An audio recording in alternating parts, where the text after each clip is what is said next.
નમસ્તે વિદ્યાર્થીઓ. ધોરણ 11 આર્ટ્સ અને કોમર્સ વિષય અર્થશાસ્ત્રમાં આપણે 6 પાઠ પૂરા કરીને 7મો પાઠ ઇન્ડિયન ઇકોનોમી ભારતીય અર્થતંત્ર એનો અભ્યાસ કરી રહ્યા હતા. હવે જે ભારતીય અર્થતંત્ર નામનો પાઠ છે એમાં આપણે છેલ્લે પ્રાથમિક ચર્ચા કરીને એ પ્રસ્તાવના એ લગભગ જોઈ હતી. એમાં આપણે ખાસ તો બહુ કંઈ અગત્યનું ન હતું, પરંતુ જે ઈસ્ટ ઇન્ડિયા કંપની છે એ સમયગાળો અને જે પોર્ટુગીઝો આવેલા બ્રિટિશ શાસનનો સમયગાળો હતો એ બે બાબત એ અહીંયા અગત્યની છે. ત્યારબાદ એ આપણે જોયેલું કે ભાઈ આ બે સમયગાળો પૂરો થયો પછી જે 15મી ઓગસ્ટના રોજ એ આપણો ભારત દેશ એ આઝાદ થયો 1947માં. હવે જે પ્રાચીન ભારત છે એની આપણે ચર્ચા કરવી છે કે પ્રાચીન ભારતની અંદર એ આવક માટે લોકો કઈ બાબતો ઉપર આધાર રાખતા હતા અને કઈ રીતે લોકો એ પોતાની કામગીરી કરતા હતા. તો પ્રાચીન ભારત એટલે કે હિન્દુસ્તાન, બરાબર. પ્રાચીન ભારતને આપણે હિન્દુસ્તાન તરીકે ઓળખીએ છીએ. વિશ્વની બે મહાન પ્રાચીન સંસ્કૃતિઓ સિંધુ ખીણની સંસ્કૃતિ અને આર્ય સંસ્કૃતિ, આ બંનેનો સમન્વય એ પ્રાચીન ભારતની અંદર જોવા મળતો હતો. હવે સિંધુ ખીણની સંસ્કૃતિ એના વિશે તો તમે ધોરણ 10માં સમાજમાં ઘણું બધું ભણ્યા છો. આર્ય સંસ્કૃતિ વિશે પણ ભણ્યા છો. આર્ય સમાજ આ દેશની વિશ્વની સૌથી પ્રાચીન સંસ્કૃતિઓ ધરાવતા દેશો પૈકીનો એક દેશ છે. હડપ્પા અને મોહેન્જો-દડો નામના સ્થળેથી મળી આવેલ સંસ્કૃતિના અવશેષો પરથી આ બાબત સાબિત થઈ છે. તો હવે મોહેન્જો-દડો અને હડપ્પા સંસ્કૃતિ એ તો બધું તમે સમાજમાં ભણ્યા છો. ભારત દેશ એવો છે કે જેની અંદર એ સાંસ્કૃતિક વૈવિધ્ય વધારે જોવા મળે, બરાબર. ઘણી બધી સંસ્કૃતિઓનો સમન્વય એ ભારતની અંદર જોવા મળે છે અને આ બધી સંસ્કૃતિઓ પૈકીનો એક દેશ એ આપણો ભારત દેશ છે. પ્રાચીન ભારતની આર્થિક સમૃદ્ધિ વિશ્વના દેશોની આંખો આંજી દે તેવી છે, બરાબર. કે પ્રાચીન ભારતની અંદર જે આપણી આર્થિક સમૃદ્ધિ હતી, આપણી પાસે જે પૈસા હતા, આપણી પાસે જે ધન દોલત હતી, એ આખા વિશ્વની આંખો આંજી દે, બરાબર, તેવી આપણા દેશ પાસે સંપદા હતી. તેને કારણે વિશ્વમાં ભારત પ્રાચીન સમયથી જ ખેતીમાં વૈવિધ્યતા અને આધુનિકતા ધરાવતો દેશ હતો. પહેલાંના સમયથી જ ભારતમાં ખેતીનું મહત્ત્વ છે. ખેતીના ક્ષેત્રની અંદર વૈવિધ્યતા અને આધુનિકતા ધરાવે છે. ભારતની ખેતી વર્ષોથી એ આધુનિક ખેતી છે અને વૈવિધ્યસભર ખેતી છે.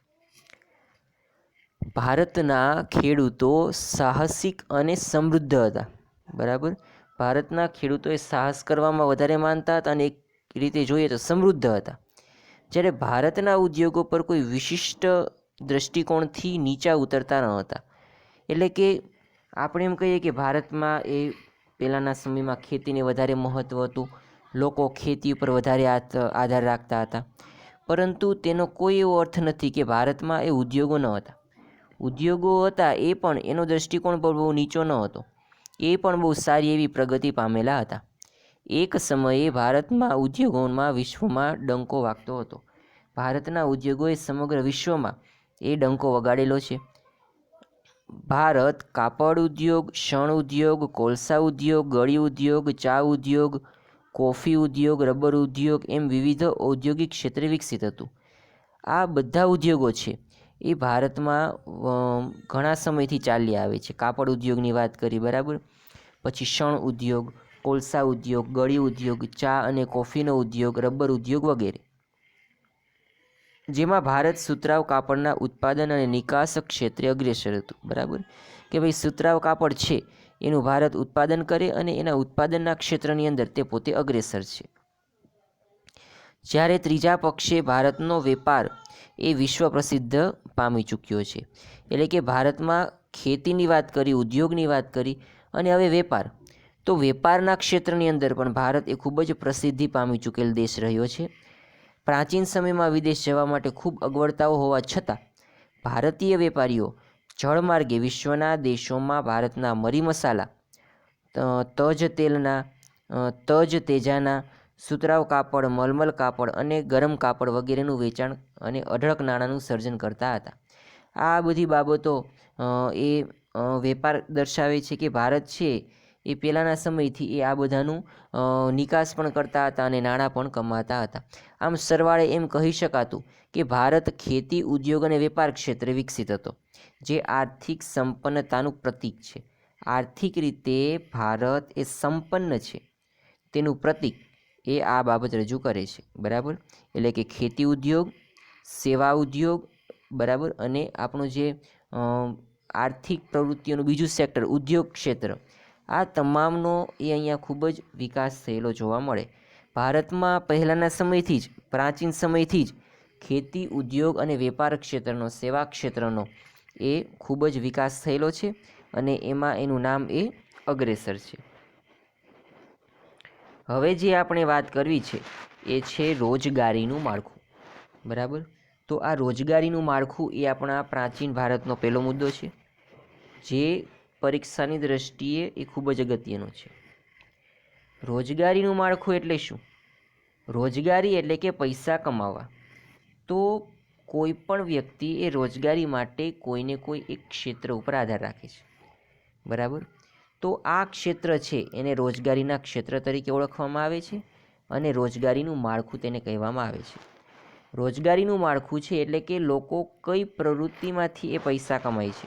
બરાબર, તો આ અંગેની મુખ્યત્વે 3 એવા સેક્ટર છે: ખેતી ઉદ્યોગ, બરાબર, ખેતી ક્ષેત્ર, પછી બીજું આપેલું છે ઉદ્યોગ ક્ષેત્ર અને ત્રીજું આપેલું છે સેવા ક્ષેત્ર. આ 3માંથી કોઈ પણ વ્યક્તિ એ પોતાની આવક કમાતો હોય અને દેશની કુલ આવક છે એ આ 3 ક્ષેત્રમાંથી જ આવતી હોય છે. બરાબર, આ 3 ક્ષેત્રમાં લોકો રોકાયેલા હોય છે.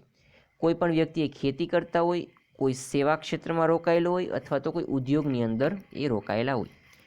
બરાબર, તો આ રીતે રોજગારીના માળખાને 3 ભાગની અંદર ખેતી, ઉદ્યોગ અને સેવા એની અંદર વહેંચવામાં આવે છે.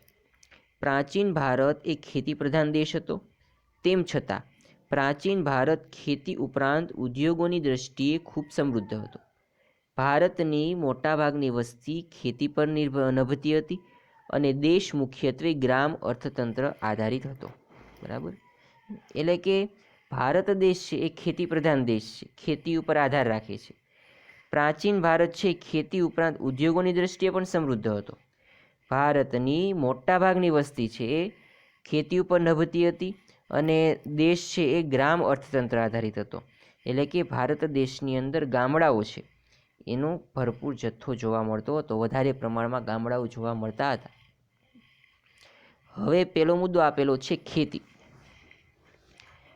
ભારતની ખેતી ખૂબ જ વૈવિધ્યપૂર્ણ અને સમૃદ્ધ હતી, જેના કારણે ગ્રામ્ય વિસ્તારો સ્વાવલંબી હતા. ગ્રામ વસ્તી પોતાની જરૂરિયાતની વસ્તુઓ જેવી કે અનાજ, શાકભાજી, ફળ ફલાદી, કપડાં, પગરખાં, પશુપાલન, ખેતીજન્ય વસ્તુઓનું ઉત્પાદન કરતા હતા, જેને કારણે તેઓનું જીવન ખૂબ સુખાકારી વાળું હતું.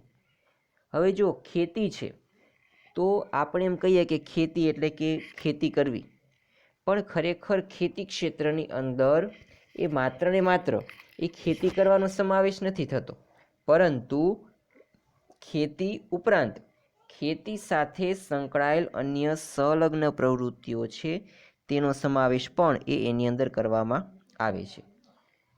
જેમ કે એ ડેરી ઉદ્યોગ. તો ડેરી ઉદ્યોગ એ એક દ્રષ્ટિએ જોઈએ તો ખેતી સાથે સંકળાયેલ છે. બરાબર, ખેતર હોય ત્યાં માલઢોર એટલે કે પશુપાલન જોવા મળે અને દૂધનું ઉત્પાદન થાય અને એને આધારે ડેરી ઉદ્યોગ એ વિકસે છે. તો ડેરી ઉદ્યોગનો સમાવેશ પણ તેમાં કરવામાં આવે છે. પછી શાકભાજી અને ફળ ફલાદી. બરાબર, તો જુઓ શાકભાજી, ફળ ફલાદી, અનાજ, કપડાં આ વગેરે છે એ કુદરતની ખૂબ જ નજીક રહીને કાર્ય કરે છે અને ગ્રામ્ય વિસ્તારોની અંદર જોવા મળે છે. એટલા માટે એને પણ ખેતી ક્ષેત્રની અંદર એ સમાવેશ કરવામાં આવે છે. પછી પગરખાં બનાવવા, ચામડામાંથી કોઈ વસ્તુ બનાવવી, આ તમામનો સમાવેશ એ ખેતી ક્ષેત્રની અંદર કરવામાં આવે. ભારતનું જે ખેતી ક્ષેત્ર છે એ વૈવિધ્યપૂર્ણ અને સમૃદ્ધ છે, બરાબર, વર્તમાન સમયમાં અને ભૂતકાળમાં પણ. અને ખેતી ક્ષેત્ર મોટે ભાગે એ ગ્રામ્ય વિસ્તારો એ સ્વાવલંબી હતા, ગ્રામ્ય વિસ્તારોમાં જોવા મળે છે. અને ગ્રામ્ય વસ્તી પહેલેથી જ એ પોતાની જરૂરિયાતો સંતોષવા માટે આ બધી વસ્તુઓનું ઉત્પાદન કરતા હતા અને તે ખૂબ જ સારું એવું સુખાકારી જીવન એ ગુજારી રહ્યા હતા. બીજું આપેલું છે ઉદ્યોગ ક્ષેત્ર. ઇતિહાસકાર ટી રાયચૌધરીના મત મુજબ 19મી સદી પહેલાં ભારત ઔદ્યોગિક પેદાશોનું ઉત્પાદન કરનાર અગ્રગણ્ય દેશ હતો. ભારત મુખ્યત્વે સુતરાઉ અને મલમલ કાપડની નિકાસ કરતો હતો. આ ઉપરાંત કાચું રેશમ, ગરમ કપડાં, શાલ, તાડપત્રીઓ, મૂર્તિઓ, ગળી વગેરેનું ઉત્પાદન અને નિકાસ ભારતમાંથી કરવામાં આવતી હતી.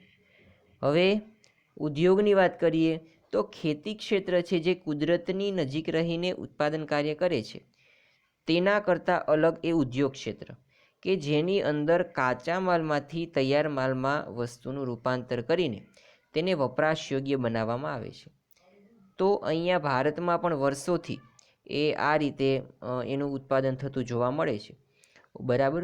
ઔદ્યોગિક પેદાશોના ઉત્પાદનની અંદર ભારત છે એ વર્ષોથી અગ્રગણ્ય દેશ એટલે કે બહુ સારો એવો દેશ છે. ભારતની અંદર મુખ્યત્વે જોઈએ તો સુતરાઉ કાપડ અને મલમલનું કાપડ છે એની ભારત નિકાસ કરતો હતો. ભારતનું સુતરાઉ કાપડ, મલમલનું કાપડ, ઢાકાનું મલમલ જેને આપણે કહીએ છીએ, આ બધા કાપડો એ વિદેશમાં પણ વપરાય છે. ભારતમાંથી એને વિદેશની અંદર એ નિકાસ કરવામાં આવે અને કમાણી કરવામાં આવે છે. પછી એ જ રીતે કાચું રેશમ છે, ગરમ કપડાં છે, શાલ છે, તાડપત્રીઓ છે, મૂર્તિઓ છે, ગળી છે, આ વગેરે એનું ઉત્પાદન ભારતમાં થાય અને વિદેશની અંદર તેનો ઉપયોગ થાય. તેનો અર્થ એમ થયો કે ભારતમાંથી વિદેશમાં તેની નિકાસ કરવામાં આવે છે અને ભારત આ રીતે બહુ પૈસા કમાય છે. તો આ વાત કરી ઉદ્યોગની. હવે વાત કરવી છે સેવા ક્ષેત્રની. લગભગ ઈસવીસન પૂર્વે 600ના પ્રાચીન ભારતમાં વિવિધ ચિહ્નોવાળા સિક્કા બનાવવામાં આવતા હતા. ખાસ કરીને આ સમયમાં વિવિધ વેપારી ગતિવિધિઓ તેમજ શહેરીકરણ માટે સીમા ચિહ્નરૂપ કામકાજ કરવામાં આવ્યું. રાજકીય એકતા, સામર્થ્ય તેમજ સૈન્ય સુરક્ષાને કારણે ખેત ઉત્પાદકતામાં અને વેપારમાં અસાધારણ વૃદ્ધિ નોંધાવવામાં આવી. ઉદાહરણ લોથલ ખાતે મળેલ નગર વ્યવસ્થાના પુરાવો. હવે જુઓ, પ્રાચીન સમયથી જ ભારતમાં એ સેવા ક્ષેત્રનો હિસ્સો ખૂબ જ મહત્ત્વનો છે. વિવિધ ચિહ્નોવાળા જે સિક્કાઓ છે એ ભારતમાં બનાવવામાં આવતા હતા. ખાસ કરીને આ સમયમાં જે વિવિધ વેપારી ગતિવિધિઓ છે અને શહેરી વિકાસ છે, બરાબર, તેના સીમાચિહ્નરૂપ આ પ્રકારનું કામકાજ કરવામાં આવતું હતું કે ભાઈ જેને કારણે શહેરી ક્ષેત્રનો વિકાસ થાય, બરાબર, તે માટેના પ્રયત્નો કરવામાં આવતા હતા. ખેત ઉત્પાદકતા અને વેપારની અંદર વૃદ્ધિ થાય, વધારો થાય તે માટેના પૂરતા પ્રયત્નો કરવામાં આવતા હતા. રાજકીય એકતા વધે તે માટેના પ્રયત્ન, સામર્થ્ય વધે એ માટે. તો આ બધાનો સમાવેશ એ સેવા ક્ષેત્રની અંદર કરવામાં આવે છે. અહીંયા ઉદાહરણ પણ સરસ આપેલું કે લોથલ ખાતે મળેલ નગર વ્યવસ્થાના પુરાવો. આખું જે લોથલ નગર છે એ આપણને આ જ રીતે ઇતિહાસમાંથી મળેલું છે. તો આ રીતે રોજગારીનું માળખું છે એને 3 વિભાગની અંદર ખેતી, ઉદ્યોગ અને સેવા ક્ષેત્રની અંદર વહેંચેલું. જે પ્રાચીન સમયમાં એ આ 3 બાબતો એટલે કે 3 સેક્ટરમાંથી, ક્ષેત્રોમાંથી એ વ્યક્તિ એ રોજગારીનું નિર્માણ કરતા હતા.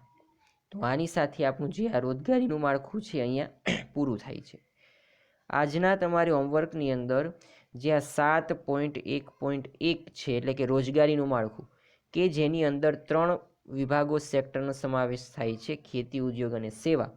આ આખો પ્રશ્ન એ તમારે એક વખત હોમવર્કમાં લખીને એ મોકલાવવાનો છે, બરાબર.